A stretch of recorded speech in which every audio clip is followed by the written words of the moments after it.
अच्छा, तो आगाज़ करते हैं हम दोबारा से। अब हम देखेंगे कि जो फ्रेम्स हैं उनके अंदर मतलब एक थोड़ा सा इसके ऊपर हमने गौर पिछली क्लास में भी किया था और अभी दोबारा से इस चीज़ को हम रिव्यू करेंगे कि फ्रेम वगैरह एक्सचेंज जब हो रहे होते हैं तो उनके अंदर क्या प्रोसीजर हो रहे होते हैं। नॉर्मली जो एक्सचेंज हो रहे होते हैं फ्रेम वायरलेस 802.11 के ऊपर, उनमें मेजर जो पोर्शन होता है वो DCA फंक्शन के अंडर रहते हुए जो फ्रेम डिस्ट्रीब्यूशन और मैनेजमेंट हो रही होती है, डिस्ट्रीब्यूटेड कोऑर्डिनेशन फंक्शन, उसके अंडर रहते हुए ज़्यादातर फ्रेम्स जो है वो पास ऑन हो रहे होते हैं। PCF और HCF वगैरह पोर्शन जो है रिलेटिवली काफ़ी कम होता है टोटल फ्रेम्स के अंदर। तो जो DCF होता है उसके अंदर क्या होता है कि आप एक डिफ अमाउंट ऑफ टाइम के बाद सारे के सारे कंटेंशन विंडो में चले जाते हैं और उसके बाद जिसको स्लॉट मतलब छोटी वाली लॉट होती है वो मीडियम को ऑक्यूपाई कर लेते हैं और उसके बाद ट्रांसमिशन स्टार्ट कर लेते हैं और जब उसकी ट्रांसमिशन खत्म होती है तो सबके सब डिफ अमाउंट ऑफ टाइम के बाद दोबारा से कॉन्टेस्ट करते हैं मीडियम का एक्सेस लेने के लिए। ठीक है।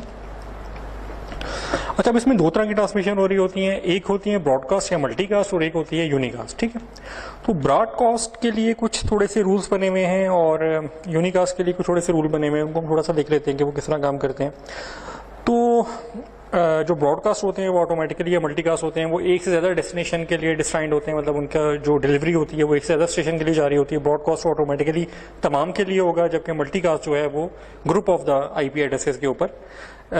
वो डाटा भिजवाया जाता है। तो जो ब्रॉडकास्ट के फ्रेम्स होते हैं वो ब्रॉडकास्ट एड्रेस को एड्रेस 1 की फील्ड जो हमने वहाँ पे देखा था कि एड्रेस की 4 फील्ड्स आ रही होती हैं, उसमें से एड्रेस 1 की फील्ड में इंप्लीमेंट कर देते हैं। इसी तरह जो मल्टीकास्ट फ्रेम्स होते हैं वो भी मल्टीकास्ट एड्रेस जो होता है अपना उसको एड्रेस 1 की फील्ड में इंप्लीमेंट कर देते हैं और उसके बाद जब वो सेंड होते हैं तो वो अच्छा, इसमें ऐसा होता है कि 802.11 में जितनी भी नोड्स होती हैं, जितने भी सेशंस होते हैं, वो सारे के सारे हर फ्रेम को प्रोसेस ज़रूर करते हैं रिगार्डलेस ऑफ दिस कि वो उनके लिए है कि नहीं। उसकी वजह ये होती है कि उनको CTS और RTS या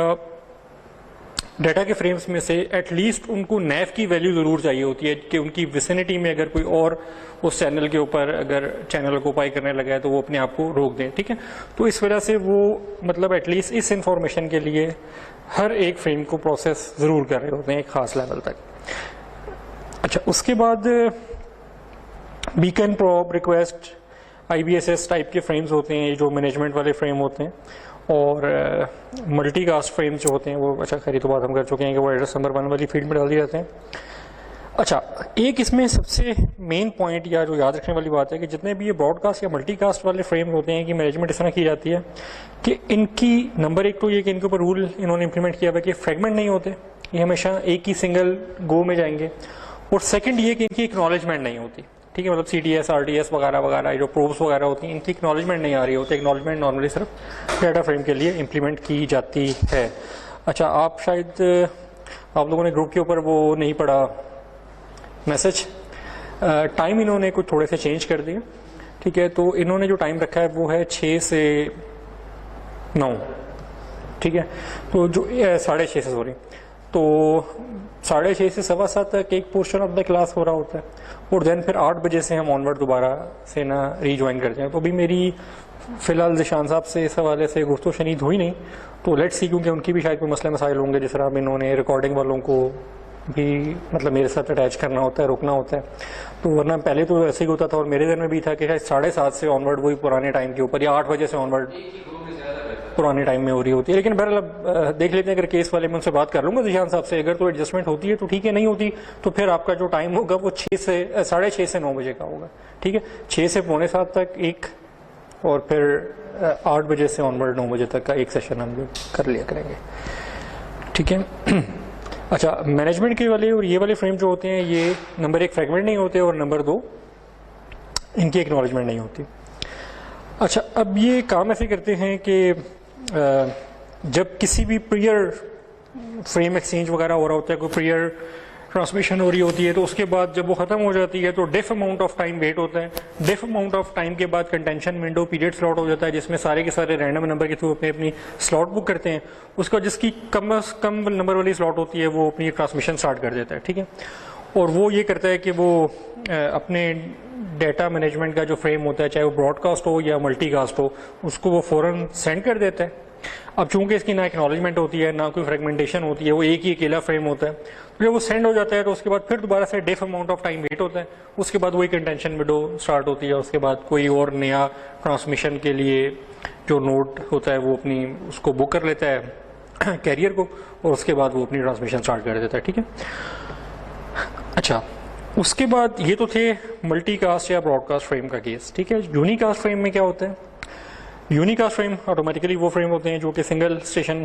की तरफ भेजे जा रहे होते हैं, और इनके लिए एक्नॉलेजमेंट लाजमी है ताकि इंश्योर हो जाए कि ये फ्रेम प्रॉपर डिलीवर हुए हैं कि नहीं अपने डेस्टिनेशन के ऊपर। ठीक है, और अगर ये एक्नॉलेजमेंट ना मिले, चाहे तो फ्रेम लॉस हो जाए या उसके एक्नॉलेजमेंट लॉस हो जाए, तो वो रीट्रांसमिशन का जो प्रोसेस होता है वो स्टार्ट हो जाता है। और इसमें इस तरह होता है कि इनके लिए फिर उसी तरह से वो नेव की सेटिंग वाला जो एरिया होता है वो काम करना शुरू कर देता है कि जब भी कोई स्टेशन, अभी हम आरटीएस और सीटीएस को इसमें नहीं डाल रहे, उसको हम आगे जाके देखेंगे, जब भी कोई स्टेशन डाटा ट्रांसफर करने लगता है तो वो डाटा के साथ नेव की वैल्यू इतनी रखता है कि जिसके अंदर एक सिर्फ और एक्नॉलेजमेंट के लिए भी जो कवरिंग होती है उतना टाइम भी, जैसे हमने पिछली बार वैसे ही एक्सपोज कर लिया था कि अगर 5-5 माइक्रोसेकंड हर काम में लगते हैं तो वो 5 माइक्रोसेकंड जब वो डाटा भिजवा रहा होगा तो उसको पता है कि इसके बाद मुझे कम से कम इसकी एक्नॉलेजमेंट चाहिए डाटा की। ठीक है, तो एक एक्नॉलेजमेंट और एक सेफ अमाउंट ऑफ टाइम, इन दोनों को ऐड करके वो उतने एरिया के लिए नेव की वैल्यू सेट करता है, और जो लोग लेट आए हैं वो उसमें देख लेंगे कि एक खास फ्रेम के अंदर, एक मतलब जो हमारा फ्रेम होता है 802.11 का, उसके आर्किटेक्चर में खास पोर्शन होता है, उसके अंदर वो नेव की वैल्यू सेट करके भेज देता है। ठीक है, ये आप जब लेक्चर की वीडियो देखिएगा उसमें आपको वो वाला हमने थोड़ी देर पहले डिस्कस किया था 6 से 7 के दौरान, तो वो उस वैल्यू में, मतलब उस वाले खाने में, उस ड्यूरेशन वाली फील्ड के अंदर वो नेव की एक्सपेक्टेड वैल्यू सेट करके भिजवा देगा। ठीक है, उससे क्या होगा कि जो जितने भी बाकी आसपास के गर्दो नवा के स्टेशन हैं वो अपने नेव की वैल्यू को सेट कर लेंगे और उतनी देर के लिए अपने आप को ट्रांसमिशन से रोके रखेंगे जितनी देर में इस स्टेशन को उस डाटा की एक्नॉलेजमेंट नहीं मिल जाती। और एक्नॉलेजमेंट के लिए लाजमी सी बात है कि बीच में एक सेफ अमाउंट ऑफ टाइम का एक गैप भी बीच में आता है ताकि 2 ट्रांसमिशन आइडेंटिफाई हो जाए।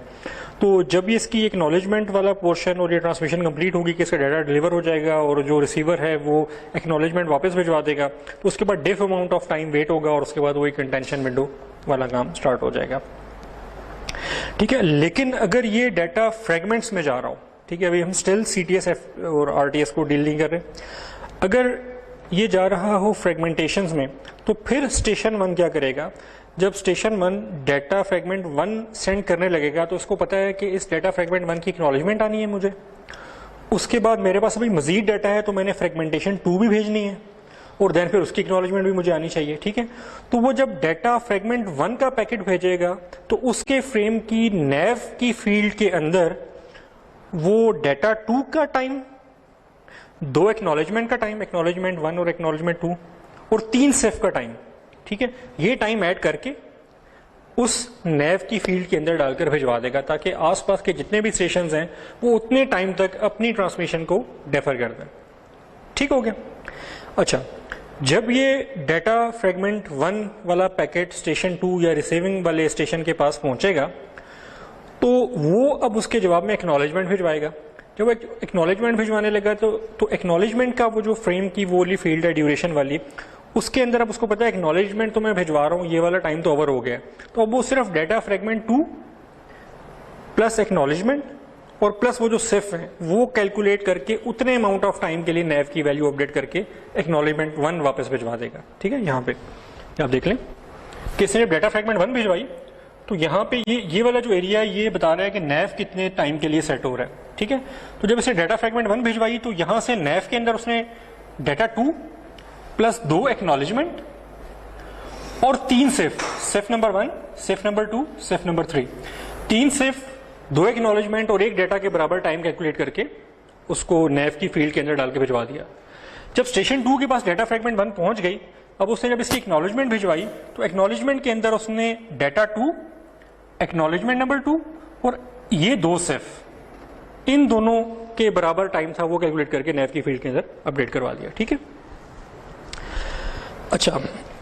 जब इसको एक्नॉलेजमेंट 1 मिल जाएगी स्टेशन 1 को, अब ये डाटा फ्रेगमेंट 2 सेंड करेगा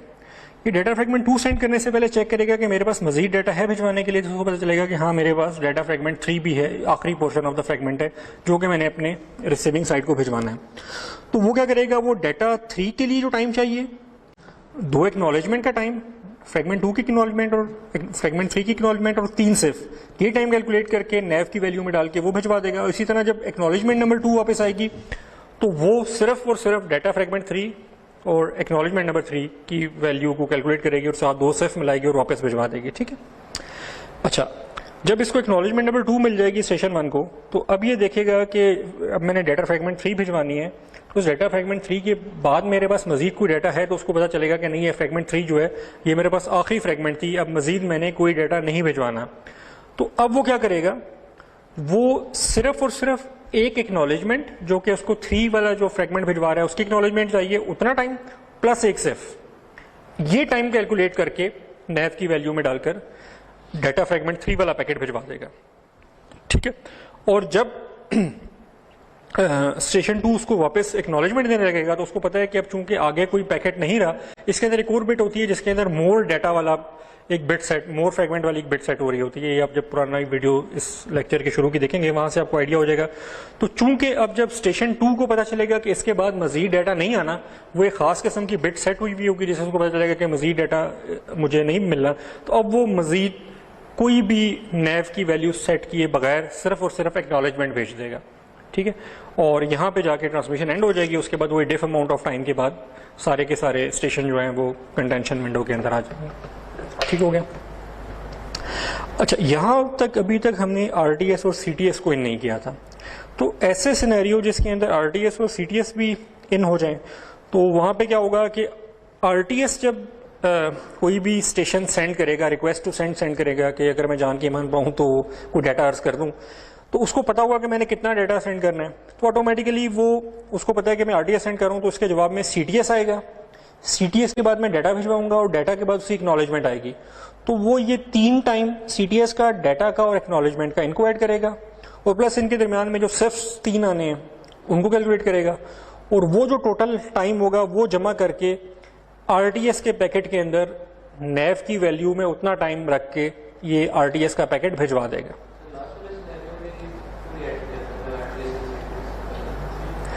असल में हमने डिस्कस किया था पिछले लेक्चर में कि ज़रूरी नहीं है कि हर ट्रांसमिशन में आरटीएस और सीटीएस इम्प्लीमेंट हो रहा हो। आरटीएस और सीटीएस आपके थ्रेशहोल्ड की जो वैल्यू होती है ना, वो ये डिटरमिन करती है कि यहाँ पे आरटीएस सीटीएस आना है कि नहीं आना। ठीक है, मतलब हमारे जो वायरलेस राउटर होता है उस या एपी होती है उसकी सेटिंग के अंदर वो दिया होता है कि आपने आरटीएस थ्रेशहोल्ड कितना रखना है।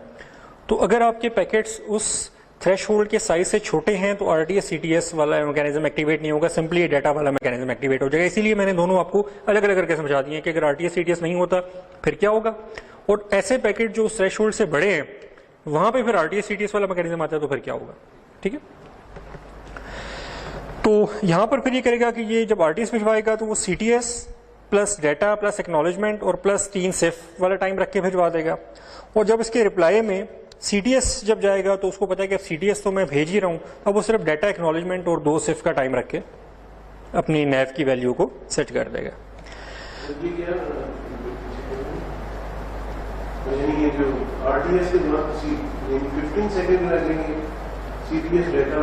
हाँ, अगर हम इसको सपोज कर लें आपके समझाने के लिए कि 5 सेकंड इन तीनों पे लग रहे हैं, तो आरटीएस के पैकेट में वैल्यू जा रही होगी 15 सेकंड प्लस 3 सिफ की वैल्यू भी ऐड हो जाएगी ना, जो बीच में इंटरफ्रेम स्पेसिंग है। ठीक है,